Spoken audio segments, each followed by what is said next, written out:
We are discussing annual general meeting series of videos. This AGM notice under section 101 of Companies Act 2013 will discuss in FAQ mode.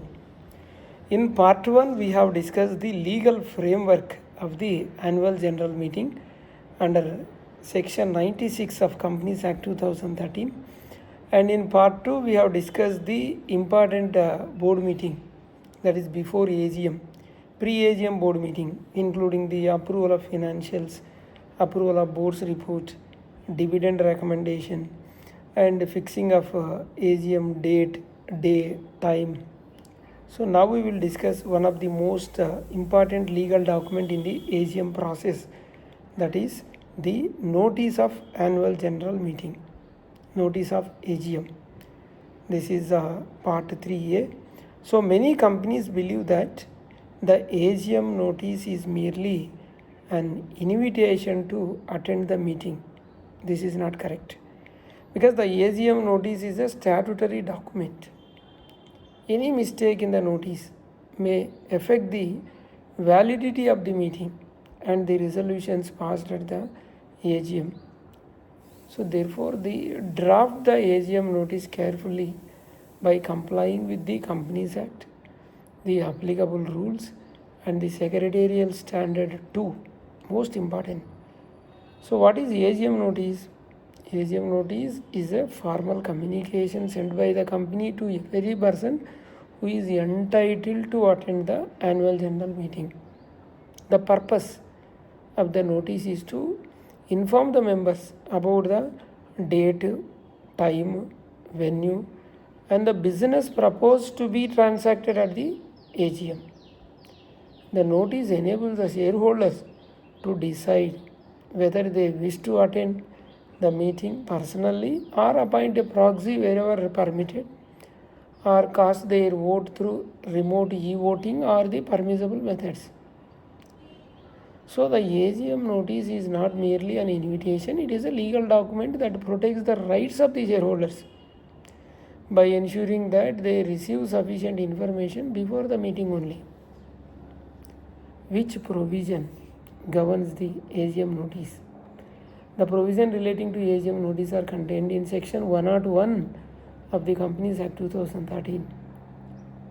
However, section 101 should not be read alone, because the Company Secretary should also refer to section 102 relating to the explanatory statement, Secretarial Standard 2 for general meetings, and SEBI LODR regulations wherever applicable, and articles of association of the company.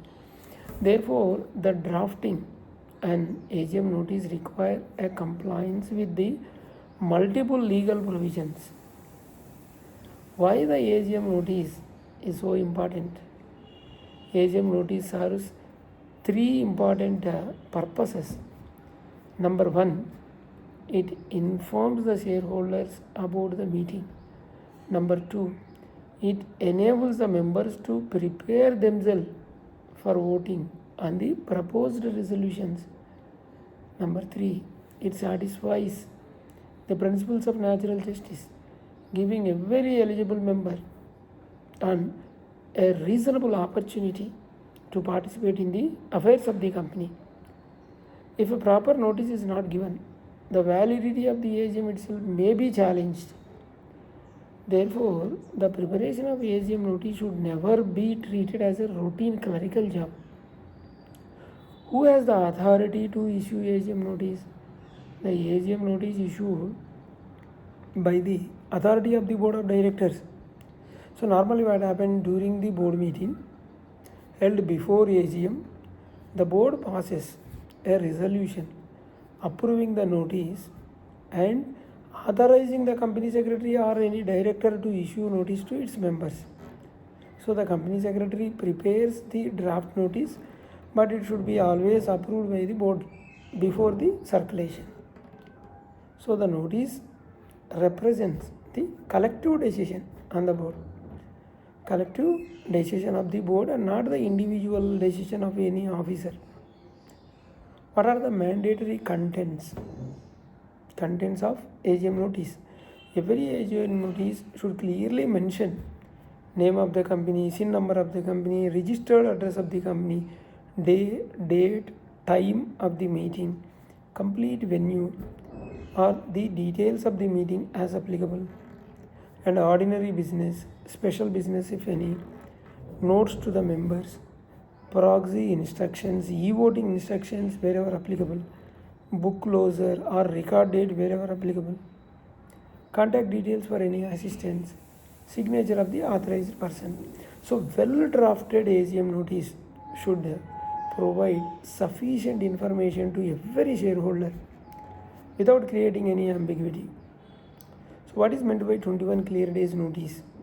This is one of the most frequently asked questions. The Companies Act requires that an AGM notice should ordinarily be given at least 21 clear days before the meeting. This is the most important. Shorter notice is also allowed. So the day on which the notice is sent is excluded. So for example, if 30th September is a AGM, so the notice should dispatched sufficiently in advance so that 21 clear days are available after excluding the day on which notice is sent or the day of the board meeting. So that has to be taken care, because incorrect any calculation or incorrect notice again may possibility of challenging. Can AGM be held at shorter notice? Yes, AGM shorter notice allowed with the 95% of consent of the shareholders. Who should receive the AGM notice? The AGM notice should be sent to every person entitled to receive under Companies Act. Normally it includes every member of the company, legal representative of any deceased member wherever applicable, and the assignee of an insolvent member wherever applicable, and every director and the statutory auditor, secretarial auditor wherever applicable, any other person entitled to under articles of association are applicable law.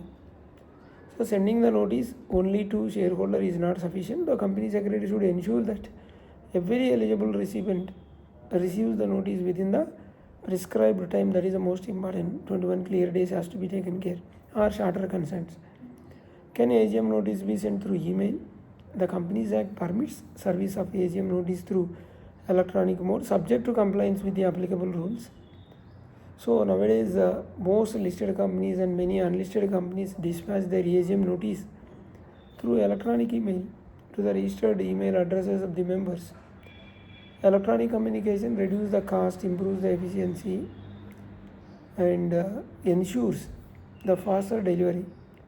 So however, companies should maintain proper proof of dispatch for any future verification. What happens if the AGM notice contains mistakes? This is a very practical question. Not every mistake makes the meeting invalid. However, material defects may create a legal complications. For example, the date is wrong, the venue is wrong, or the important resolutions are omitted in the notice, or explanatory statement is not attached wherever required, or the members do not receive the notice within the prescribed time. So the validity of the meeting or the resolutions may be questioned. So therefore, before issuing AGM notice, every company or every company secretary should verify every page carefully. It is always advisable to obtain a legal review before dispatching the notice. So today we have discussed the legal requirements relating to the AGM notice under section 101 of Companies Act. We understood that an AGM notice, why is it important, so who approves, and what content should be included in the meeting of 21 clear days. Shorter notice also we have discussed, and persons entitled to receive the notice, and electronic service of the notice, and other consequences of the mistakes in a drafting. So in the next part 3b, we will discuss section 102. 102 talks about the explanatory statement, ordinary business, special business. We will also discuss the practical drafting techniques with examples. So we'll meet in next part. Thank you.